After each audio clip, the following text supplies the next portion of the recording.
রোজা রেখে মাছ মাংস কোনো কিছু দিয়েই ভাত খেতে ভালো লাগছে না, তাই এই যে আম্মা বাগান থেকে টাটকা টাটকা শাক নিয়ে এসেছে।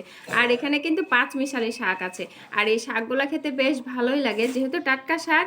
আজকে শাক ভাত রান্না করব, তাও খেয়ে মনে হয় ভালো লাগবে। তো আপনারা কারা শাক পছন্দ করেন, তাও আবার এরকম টাটকা টাটকা শাক। তো শাকগুলো ঝটপট বেছে নিই, তারপরে আবার রান্না বসাতে হবে, দুপুর হয়ে যাচ্ছে, বিকেলের কাজটা একটু আগিয়ে রাখি। এই যে কি সুন্দর শাক নিয়ে এসেছে আম্মা, আজ তো আমি জমিয়ে ভাত খাবো। কারণ সবুজ শাক আমি এমনিতেই খুব পছন্দ করি। তারপরে আবার এখানে আছে পাঁচ মিশালি শাক। আর এই যে লোটের শাক আসলে অনেক টেস্টি, অনেক মজার। এই শাকটা যে খেয়েছে শুধু সেই বলতে পারবে যে এই শাকের স্বাদ কেমন। আর বোটা শাকটা আমার অনেক ভালো লাগে। এটা কিন্তু মাছ দিয়ে একটু ভাজা ভাজা করলে বা ভর্তা করলে খুব টেস্টি। যাই হোক, আজকে কিন্তু খুব মজা করে ভাত খাবো। আর রোজা রাখার পরে এরকম টাটকা শাক দিয়ে ভাত খেতে কার না ভালো লাগবে।